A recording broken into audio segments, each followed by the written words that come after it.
नमस्कार साथियों, आप लोगों का स्वागत है आज की इस नई वीडियो पर। तो साथियों, आज की इस वीडियो क्लास में हम रेलवे ग्रुप डी 2025 के लिए साइंस यानी विज्ञान के प्रीवियस ईयर क्वेश्चन की क्लास पढ़ाने वाले हैं। और साथियों, इससे पहले जो 3 क्लास हो चुकी हैं साथियों, उनको आप चैनल पर विजिट करके देख सकते हो। और साथियों, इनकी अब डेली की डेली हम आपको पीडीएफ भी प्रोवाइड कर रहे हैं बिल्कुल फ्री में। और साथियों, ये पीडीएफ को कैसे मिलेगी ये आपको वीडियो में बता दिया जाएगा, इसलिए वीडियो को लास्ट तक देखते रहना। तो साथियों, ज़्यादा समय बर्बाद ना करते चलो स्टार्ट करते हैं। लेकिन उससे पहले जल्दी से आप लोग भी वीडियो को लाइक और चैनल को सब्सक्राइब करके नोटिफिकेशन को ऑन कर दें, जिससे कि इसी तरह की डेली वीडियो क्लास सबसे पहले आप लोगों तक पहुंचती रहे। तो चलिए साथियों, वीडियो को स्टार्ट करते हैं। क्वेश्चन नंबर 1, वस्तु को अवतल दर्पण की वक्रता केंद्र पर रखे जाने पर निर्मित प्रतिबिंब कैसा होता है? तो बताइए साथियों, कैसा होता है निर्मित प्रतिबिंब?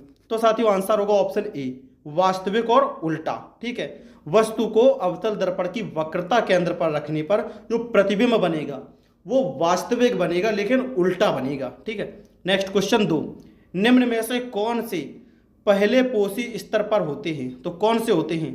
तृतीयक उपभोक्ता, द्वितीयक, प्राथमिक या फिर ऑप्शन डी उत्पादक? तो आंसर होगा ऑप्शन डी, उत्पादक।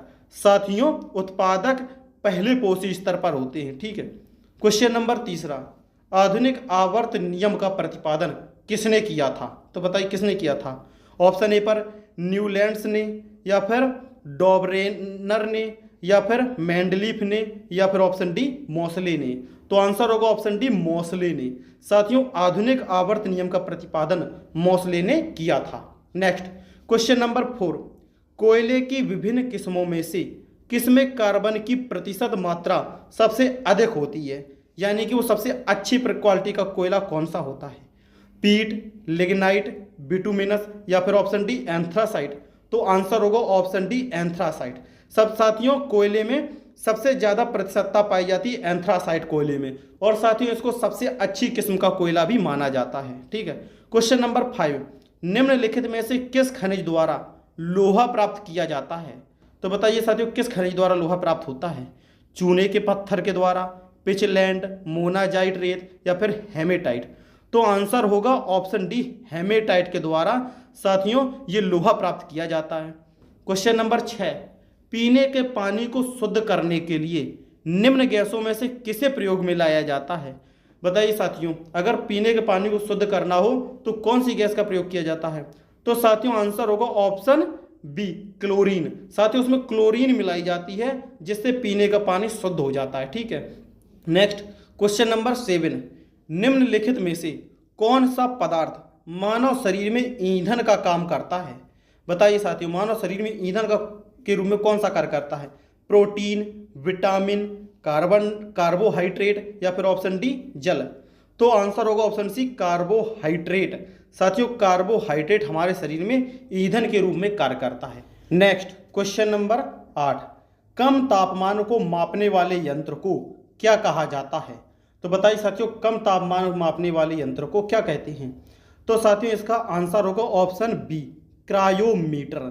साथियों, अगर हमें कम तापमान को मापना होता है तो उसके लिए हम क्रायोमीटर यंत्र का उपयोग करते हैं। नेक्स्ट क्वेश्चन नंबर 9, अस्थि मज्जा में रुधिर कणिकाओं के निर्माण को क्या कहा जाता है? तो साथियों, हमारी अस्थि मज्जा में जो रुधिर कणिकाएं बनती हैं आरबीसी, तो साथियों उनके निर्माण को क्या कहा जाता है? तो साथियों इसका जो आंसर होगा यह है ऑप्शन बी, हेमेटोपोइसिस। साथियों, हमारे अस्थि मज्जा में रुधिर कणिकाओं के निर्माण को हेमेटोपोइसिस कहा जाता है। क्वेश्चन नंबर 10, निम्नलिखित में से कौन वायुमंडल की सबसे गर्म परत है? तो कौन सी ये बताओ? तो साथियों इसका जो आंसर होगा क्या है?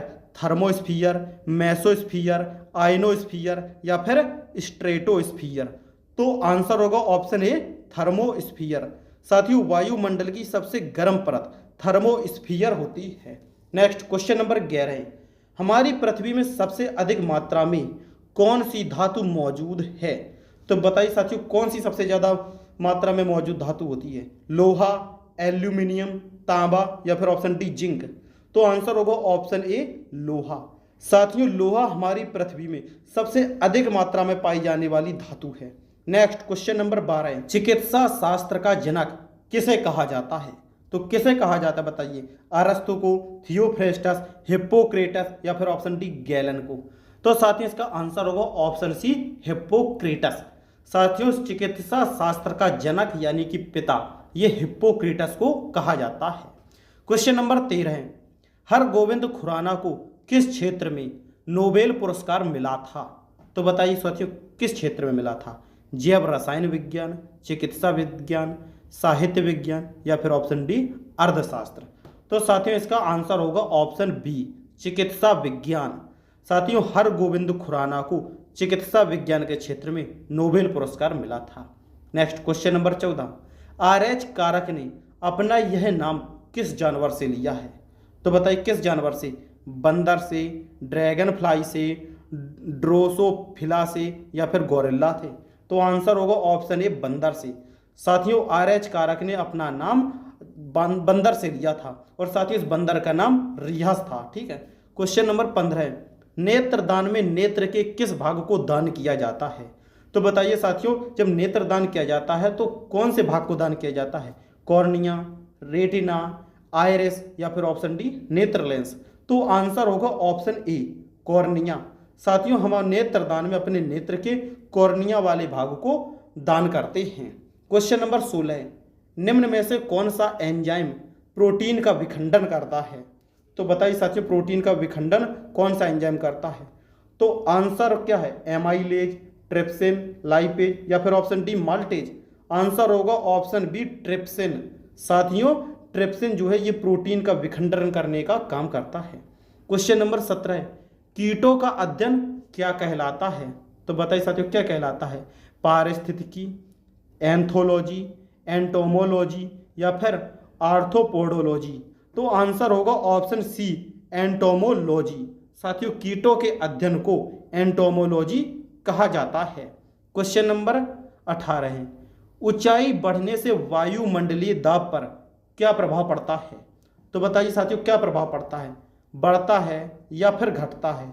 अपरिवर्तित रहता है या फिर ऑप्शन डी पहले बढ़ता है फिर घटता है? तो आंसर होगा ऑप्शन बी घटता है।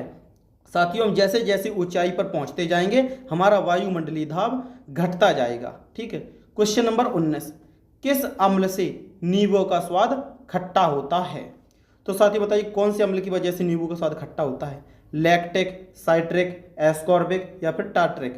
तो साथियों इसका आंसर होगा ऑप्शन बी साल्ट्रिक अम्ल की वजह से साथियों ये नींबू का रस खट्टा होता है। Next question number 20, pH scale की खोज किसने की थी?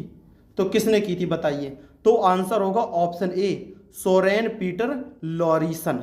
साथियों पीएच स्केल की खोज सोरेन पीटर लॉरिसन ने की थी। तो साथियों यहीं से हमारी आज की ये वीडियो क्लास खत्म होती है। और साथियों जिन लोगों ने पूरे मन से पढ़ा है देखते हैं इस क्वेश्चन का आंसर कितने लोग कमेंट बॉक्स में दे पाते हैं। तो साथियों देखते हैं कितने लोग आंसर दे पाते हैं। और साथियों अगर आपको इनकी पढ़ने के लिए पीडीएफ चाहिए तो साथियों ये पीडीएफ आपको हमारे Telegram group Indian exam maker पर मिल जाएगी, वहां से जाकर आप लोग डाउनलोड कर सकते हो। और साथियों अगर आपको हमारी ये वीडियो क्लास पसंद आई हो तो वीडियो को एक लाइक कर देना और चैनल पर नए हो तो सब्सक्राइब करके नोटिफिकेशन को ऑन जरूर कर देना, जिससे कि इसी तरह की डेली वीडियो क्लास सबसे पहले आप लोगों तक पहुंच सके।